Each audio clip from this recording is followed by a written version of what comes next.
Pourquoi le pape a-t-il fait mention de Trump? Était-ce une vision prophétique, une révélation divine, ou peut-être un avertissement sur l'avenir? Ces questions forment le cœur de notre enquête aujourd'hui, alors que nous plongeons dans les paroles énigmatiques de Jean-Paul II. Dans ces derniers instants, alors que le silence semblait envelopper le monde, certaines révélations avaient le pouvoir de secouer nos croyances les plus profondes. C'est précisément dans ces moments de fragilité que le pape a partagé des pensées inattendues. Imaginez le Vatican, ce lieu chargé d'histoire, qui se dresse avec une grandeur silencieuse, émanant une aura de solennité et de spiritualité profonde. Jean-Paul II, icône de foi et de persévérance, passait ses derniers jours immergé dans la prière, cherchant la lumière dans l'obscurité de la souffrance. Malgré une santé chancelante, son esprit demeurait lucide et déterminé à guider l'humanité vers la paix et l'espoir. C'est dans cet état de réflexion intense qu'il évoqua une figure qui, à première vue, ne semblait pas liée à ses préoccupations spirituelles, Donald Trump. À cette époque, Trump était reconnu principalement pour être un homme d'affaires et une célébrité médiatique, une entité éloignée du monde politique qui l'occuperait plus tard. Néanmoins, quelque chose dans le personnage de Trump éveilla l'intérêt du pape, suscitant débats et controverses parmi les fidèles et les critiques. Les dernières réflexions de Jean-Paul II tournèrent autour du message évangélique, en particulier autour de l'histoire de la résurrection du Christ et de la rencontre avec Thomas, l'apôtre sceptique. Cette histoire lui servit de base pour illustrer la miséricorde divine, une miséricorde qui dépasse tout entendement humain.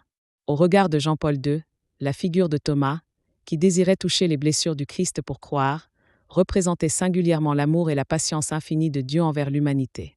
Pour lui, même au milieu du doute et du péché, Dieu continuait d'offrir des occasions de foi et de rédemption. Pourtant, la mention de Trump par le pape dans ces moments chargés de spiritualité ajouta une nuance de mystère, ouvrant la porte à des interprétations diverses et contrastées. Certains virent dans cette mention un aperçu des qualités que Trump pourrait un jour incarner sur la scène internationale, tandis que d'autres y décelèrent une prémonition concernant les turbulences politiques à venir. Ces spéculations nourrissaient des débats animés, laissant une empreinte intrigante sur les enseignements finaux de Jean-Paul II. Comprendre pleinement ces paroles énigmatiques nécessite de les replacer dans le contexte d'un monde en perpétuelle mutation, où foi et politique s'entremêlent souvent de manière inattendue. L'accent mis par Jean-Paul II sur la miséricorde, ainsi que ses réflexions sur des figures contemporaines comme Trump, soulignent sa profonde compréhension de la complexité humaine et de l'intervention divine dans les affaires du monde. En scrutant le sens de ces mots, nous découvrons l'héritage spirituel que le pape a laissé en héritage à l'humanité. Ce travail d'exploration pourrait non seulement révéler ses véritables intentions, mais aussi offrir des perspectives nouvelles sur notre propre foi et notre compréhension du monde d'aujourd'hui. Alors que nous avançons, d'autres questions émergent. Quelles ont été les circonstances entourant les derniers jours du pape? Pourquoi a-t-il fait référence à Trump, un individu apparemment étranger à ses préoccupations spirituelles? Et, plus important encore, quelle signification accordons-nous à ces révélations dans un monde marqué par l'incertitude et la division? Pour plonger plus profondément dans ces problématiques, il est essentiel de revenir au jour précédant le 2 avril 2005, une période où le pape, face à une douleur physique intense, consacrait ses derniers instants à la prière et à la méditation silencieuse. Son objectif restait solidement ancré. Il ne priait pas pour lui-même, mais pour l'ensemble de l'humanité.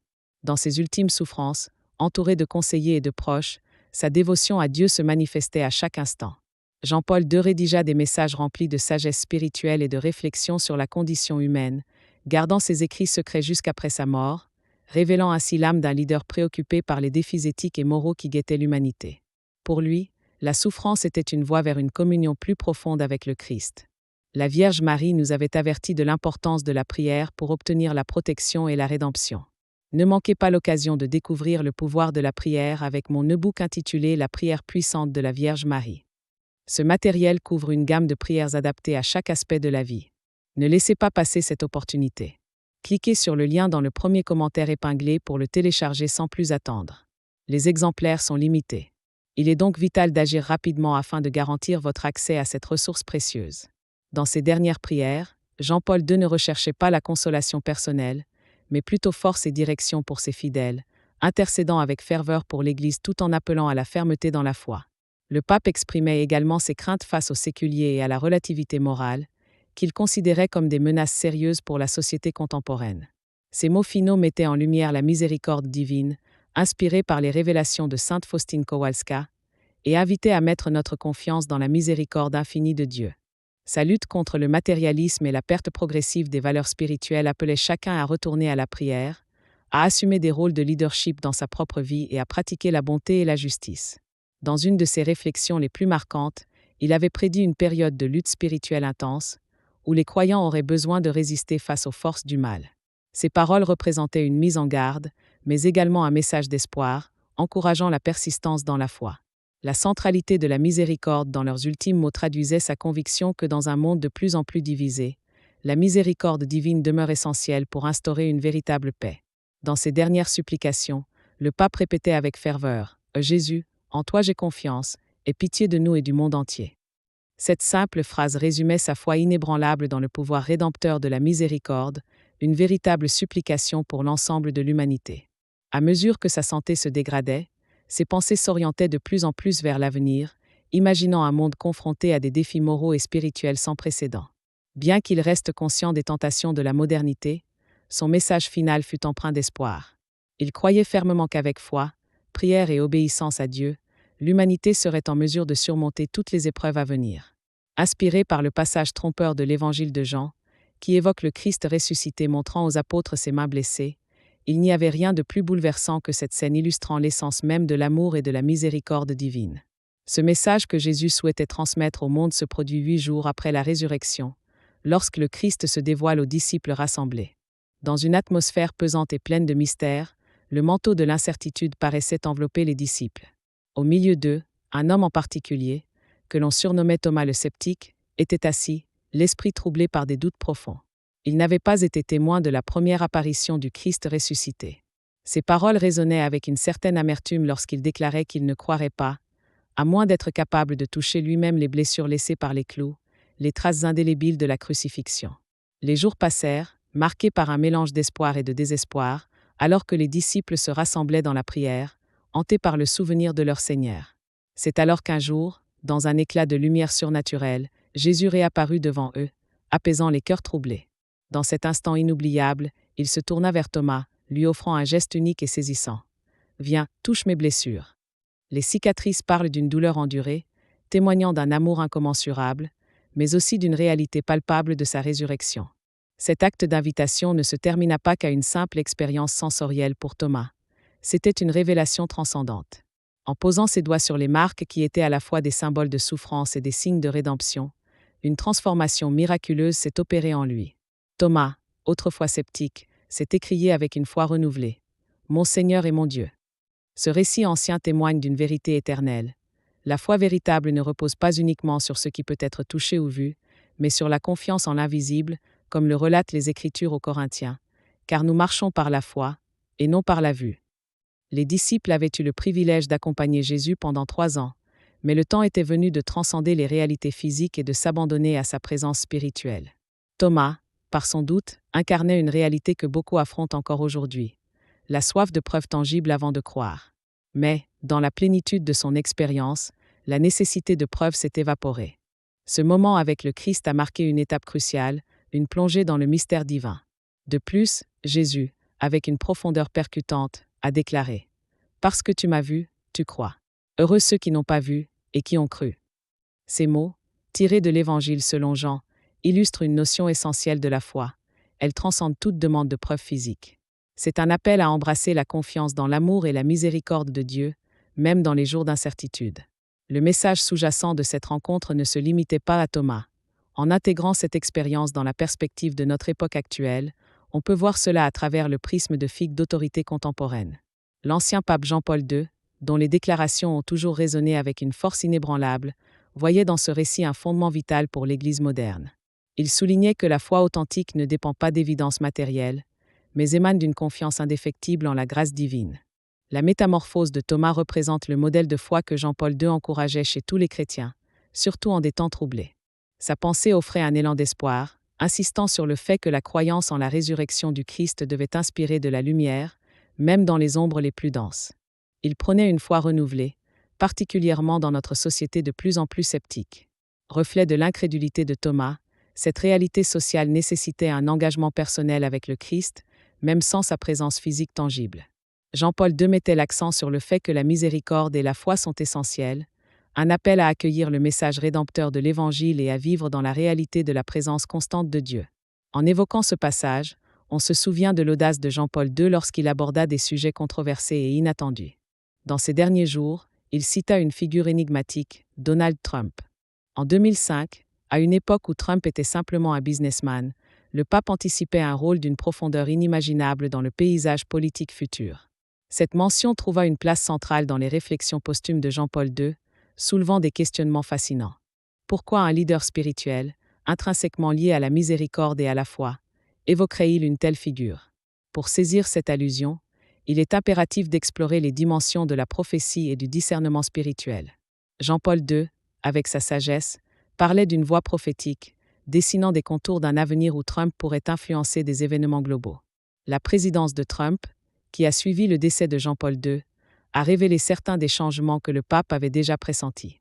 Les politiques parfois radicales et la rhétorique divisive de Trump avaient non seulement des répercussions aux États-Unis mais aussi sur la scène mondiale.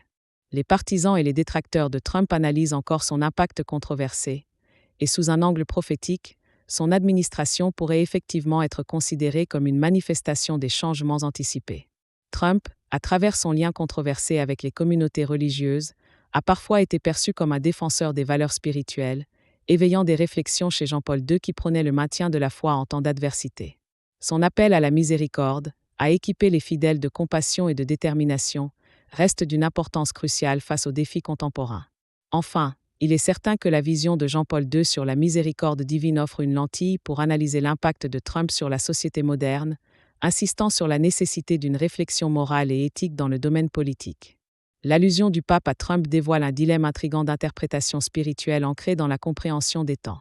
Pour Jean-Paul II, le monde se trouvait constamment en mutation, un terrain fertile où l'Église devait se reconfigurer tout en respectant ses principes fondamentaux. En évoquant Trump, il reconnaissait peut-être l'émergence d'une figure destinée à croiser les chemins entre pouvoir politique et spiritualité, au moment où le monde avait cruellement besoin d'un renouveau. Dans cette vision, la politique n'était pas dissociée des réalités spirituelles. Elle devait, au contraire, émerger comme un instrument servant l'humanité, et non l'inverse. Dans les tumultes des événements, le plongeon dans l'invisible devient une nécessité, une recherche vers la vérité qui transcende le tangible. Les personnalités publiques comme Trump peuvent être vues comme des reflets des temps, un appel à une renouveau spirituel au sein de notre civilisation. La nuit était d'encre, et les étoiles brillaient comme des éclats de verre éparpillés sur un vaste tapis noir. Dans cette atmosphère électrique, l'entrelacement des tensions et des opportunités semblait palpable. Au cœur de ce tumulte se tenait une silhouette familière, celle de Donald Trump, qui, dans un univers parallèle, pouvait être perçu comme le miroir des luttes idéologiques du XXIe siècle. Dans une époque où le doute et la désillusion planaient comme un brouillard, la figure de l'ancien pape, Jean-Paul II, se profilait comme une lueur d'espoir, une voix sage appelant à la constance, à la courageuse défense de la foi face aux tempêtes du changement. Jean-Paul II, cet homme dont la vision prophétique pouvait scruter au-delà des murs du Vatican, avait compris que le véritable sens du souffrance humaine allait bien au-delà de sa simple existence. Ses réflexions sur les crises qui jalonnaient son pontificat, de la chute du mur de Berlin à d'autres conflits déchirants à travers le monde, incarnaient sa quête incessante de paix et de réconciliation. Son approche du souffrance, loin d'être une soumission passive, était une invitation à voir au-delà de la douleur, une métamorphose de la souffrance en espoir, à travers la croix du Christ. Sous ce prisme, les clivages qui émergeaient autour de personnages comme Trump prenaient une nouvelle dimension. Les controverses et les conflits engendrés par ces décisions politiques ne révélaient-elles pas une cristallisation des défis contemporains, un test pour l'humanité à l'aube d'une renaissance spirituelle? Ces fractures sociétales, bien qu'inquiétantes, pouvaient aussi se transformer en réformes nécessaires, des opportunités d'évolution. Lors des derniers instants de sa vie, les paroles de Jean-Paul II suscitèrent un enchevêtrement d'émotions, résonnant dans le cœur de millions de fidèles. Une mention inattendue creusa un silence curieux, le nom de Donald Trump. Comment un pontife bien-aimé pouvait-il évoquer la figure d'un homme dont le parcours politique s'annoncerait tumultueux? Était-ce un avertissement prophétique, une prémonition sur l'avenir ou un appel à l'empathie dans un monde en perpétuel changement? Ces questions flottèrent dans l'air, une énigme à résoudre pour ceux qui prêtaient attention à ces dernières réflexions. L'énigme ne demeura pas sans effet. À une époque marquée par une polarisation accrue, où les États-Unis se débattaient entre idéologies opposées et luttent pour des valeurs fondamentales, le rappel de Jean-Paul II prenait une résonance troublante. Avait-il pressenti l'ascension d'un homme qui devint alors le symbole des fractures sociétales et des tensions culturelles? La question restait en suspens, incitant à une profonde méditation sur l'importance d'unité, de compassion et d'engagement spirituel face aux tempêtes de la vie. Pour saisir l'ampleur de cette déclaration, il était nécessaire de revenir quelques jours avant le 2 avril 2005, alors que la santé du pape se dégradait rapidement. Malgré la douleur qui s'infiltrait peu à peu dans son corps affaibli, ses pensées demeuraient fermement ancrées dans la prière, dans une quête d'espoir pour l'humanité. Entouré de ses plus proches conseillers, il consacra ses dernières heures à coucher sur le papier des réflexions destinées à guider les générations futures. Après sa mort, ses écrits révélèrent une vision claire, celle d'un homme avertissant de la montée des dangers du sécularisme et du matérialisme, appelant les croyants à renforcer leur lien avec le divin, tout en pratiquant la compassion et la justice. Sa mention de Trump se manifestait désormais comme une invitation à réfléchir sur la force spirituelle et l'éthique morale dans un monde en constante mutation. À travers chacune de ses lettres, le pape soulignait la puissance de la miséricorde divine. Cette doctrine, qu'il avait embrassée à travers la vénération de sainte Faustine Kowalska, captura son attention jusqu'à la fin de ses jours. À ses yeux, la leçon de l'apôtre Thomas, qui douta puis crut à la vision du ressuscité, incarnait une exhortation à embrasser la foi même au cœur du doute.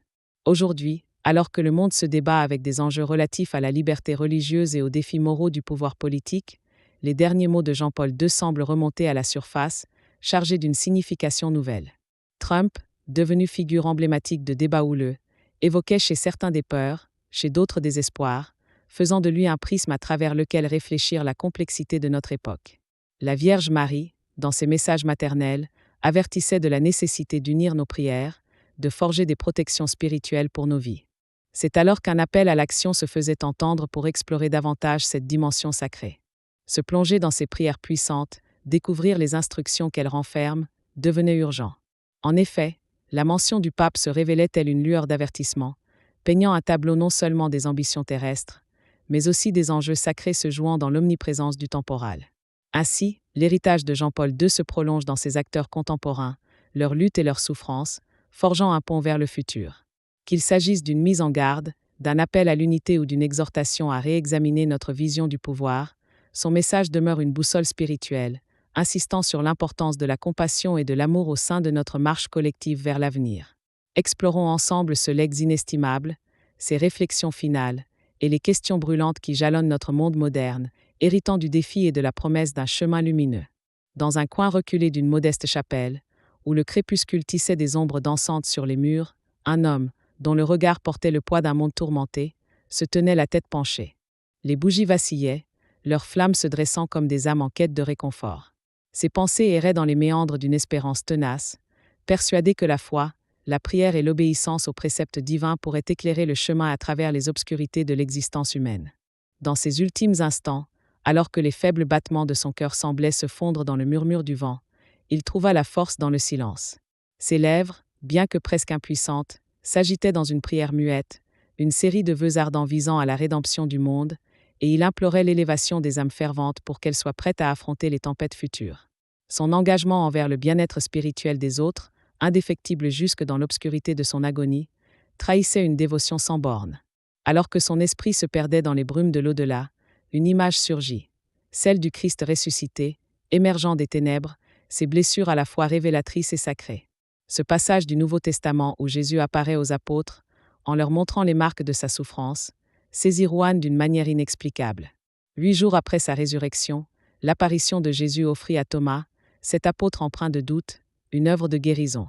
La scène se déploie devant ses yeux, culminant lorsque Jésus l'invitait à toucher ses blessures, provoquant chez Thomas une transfiguration de l'incertitude en une foi indéfectible, poussant un cri de surprise et de reconnaissance. « Mon Seigneur et mon Dieu !» Cet événement transcenda le simple cadre d'une rencontre divine. Il devint le symbole éclatant pour les croyants à travers les âges, un rappel poignant qu'il convenait de marcher par la foi et non par la vue. Ainsi, les mots de Paul aux Corinthiens résonnaient comme une mélodie familière. Nous marchons par la foi, non par la vue. L'itinéraire de Thomas illustre la lutte interne de tant d'entre nous qui cherchent à embrasser l'invisible, à saisir les promesses divines alors même qu'aucune preuve tangible ne semble les soutenir. Aujourd'hui, comme en d'autres temps, ce message d'espoir n'a jamais été aussi pertinent. Dans un monde de doutes exacerbés, beaucoup, à l'instar de Thomas, scrutent l'horizon à la recherche d'indices, de signes palpables pour certifier leur foi. Aux États-Unis, l'arène politique se drape souvent dans un manteau de symbolisme religieux, cherchant à forger des liens de confiance à travers des valeurs chrétiennes qui résonnent au plus profond de la conscience collective. Dans cette danse délicate entre foi et politique, des leaders comme l'ancien président Donald Trump se voient incarner en figures controversées, suscitant des préoccupations profondes chez des leaders spirituels contemporains. Le pape François, dans sa sagesse, s'est récemment exprimé avec prudence, mettant en garde les fidèles contre ceux qui manipulent la religion pour assouvir leurs ambitions personnelles, sans que cela ne se traduise par des gestes d'humilité et de compassion.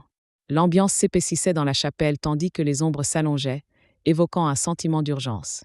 La prière de cet homme, ses ferventes supplications, semblaient se hisser vers le ciel. Pour lui, chaque souffle était une promesse d'amour, chaque pensée dédiée à alléger le fardeau des âmes perdues. C'était comme si les échos des souffrances humaines se mêlaient à sa requête, un appel à la lumière dans un monde souvent assombri par l'incompréhension et la division. Et ainsi, même dans la nuit la plus sombre, il croyait fermement que la lumière de la foi pouvait briller intensément, offrant une lueur d'espoir et de paix à ceux qui cherchaient. Comme une étoile polaire qui guide les marins perdus, cette croyance irradiait et offrait du réconfort à tous ceux qui, comme lui, aspiraient à ériger des ponts entre les cœurs et les esprits, unissant l'humanité dans une quête commune de rédemption et d'harmonie. Dans cet instant suspendu entre l'humanité et le divin, il trouva une paix suprême, celle que seul un cœur plein d'amour pouvait connaître, prête à accueillir le message éternel de l'espérance.